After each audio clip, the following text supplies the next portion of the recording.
Still here. Still here in the studio with the one and only Sol Christie.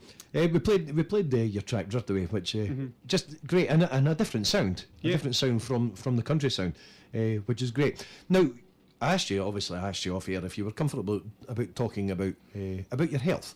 Yep, sure. And just explain to the listeners just a wee touch about yourself. I was from birth. I've suffered from. I don't like the term "suffer from," but I have left-sided cerebral palsy. It affects both my kind of left limbs and manifests itself mainly in obviously the listeners can't see, but I walk with quite a pronounced limp on my left side.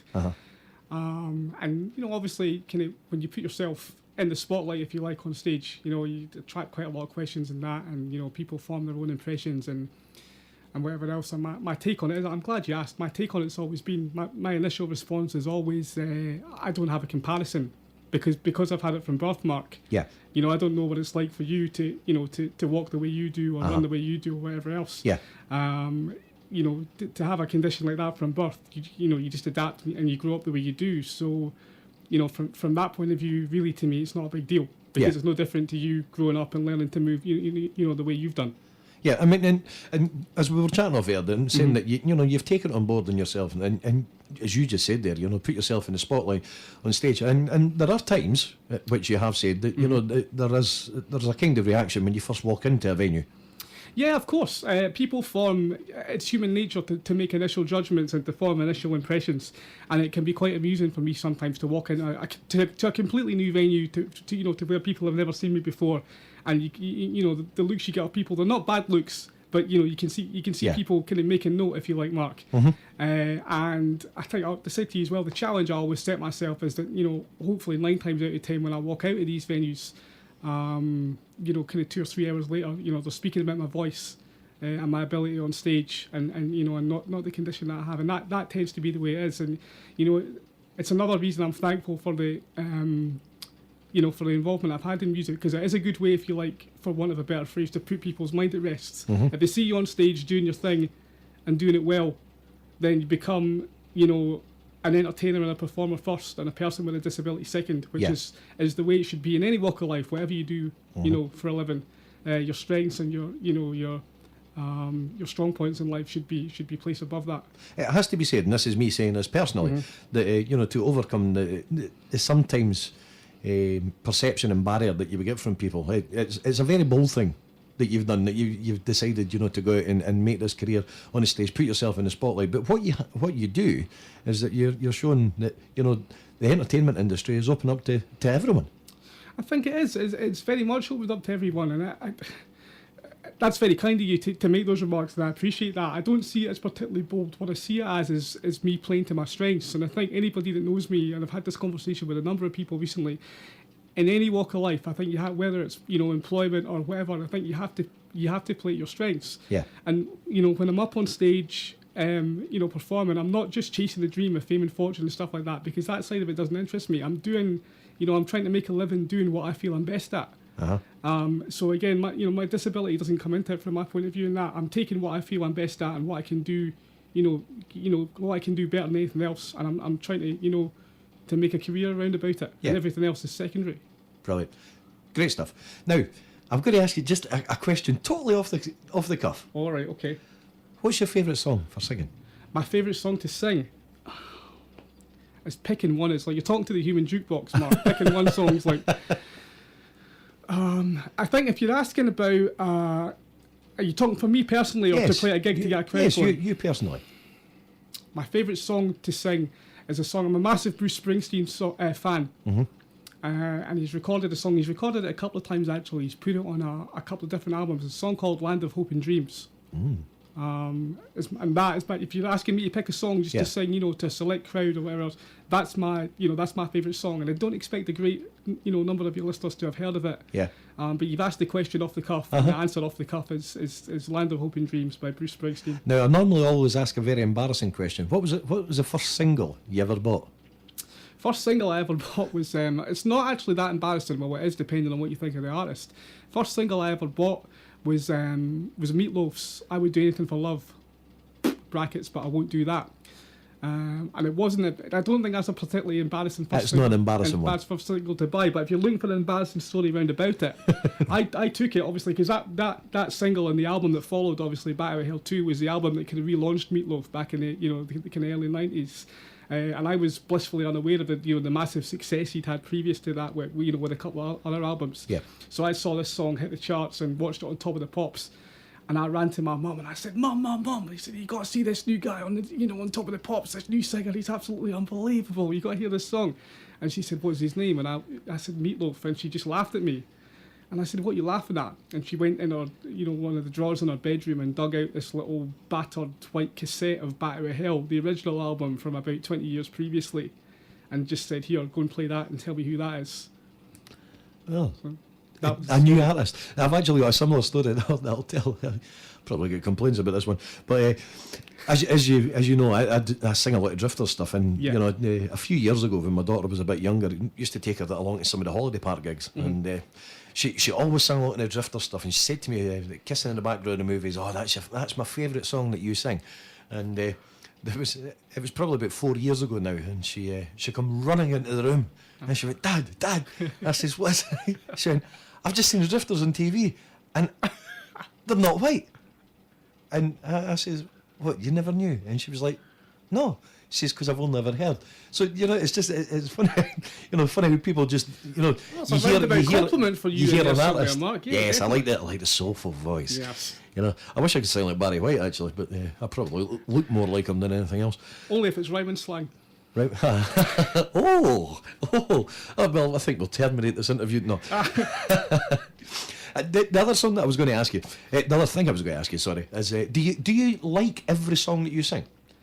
It's a question I get asked quite a lot, and I don't. The diplomatic answer, if I'm in a venue at any given time and anybody asks me for a song, is yes.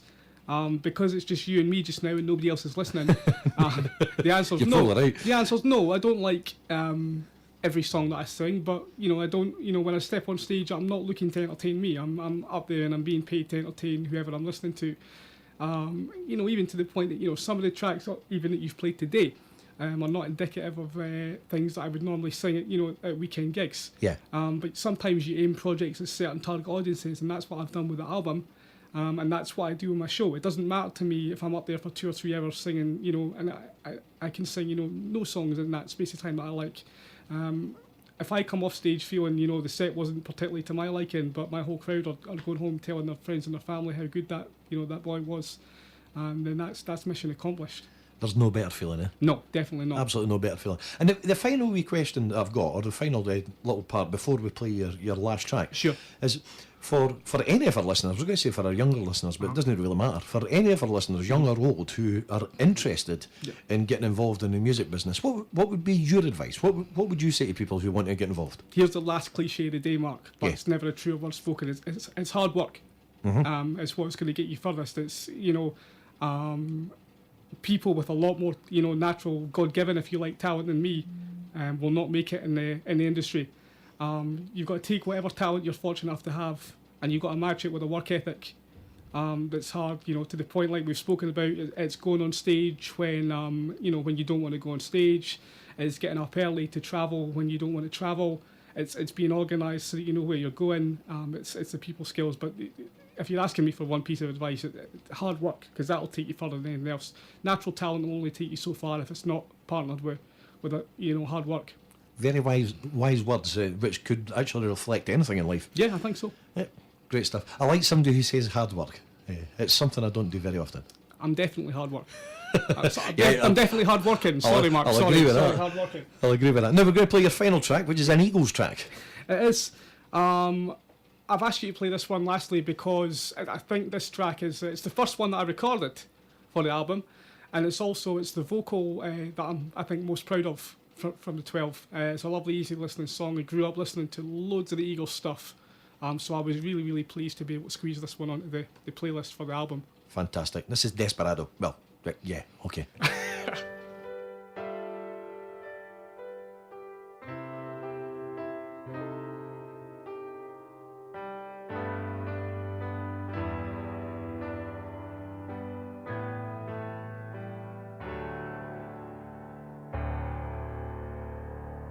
Desperado, why don't you come to your senses?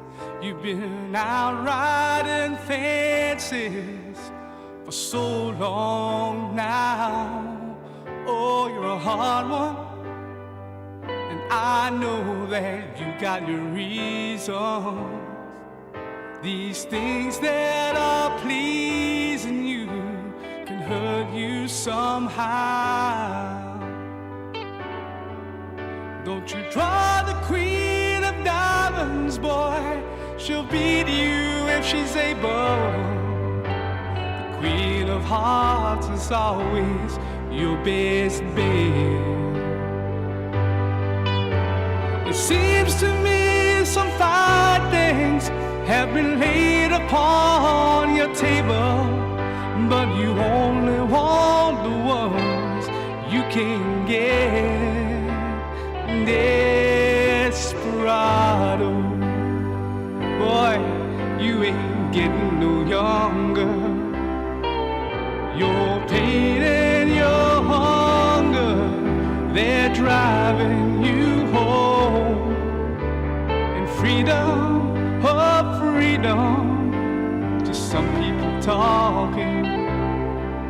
Your prison is walking through the world all alone. Don't your feet get cold in the winter time? The sky won't snow and the sun don't shine. It's hard to tell the nighttime from the day. You're losing all your highs and lows. Ain't it funny how the feeling goes away?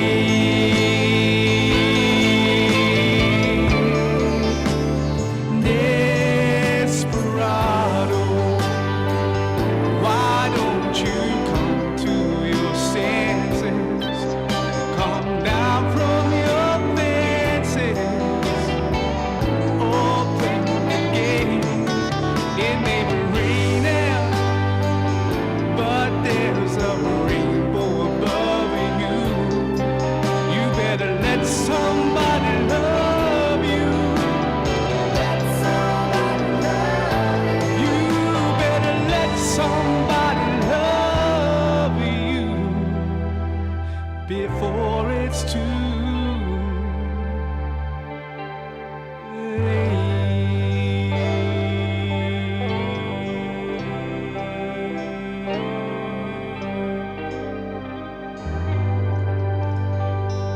The wonderful country sound of Saul Christie. Desperado. Thanks, Mark. Great stuff.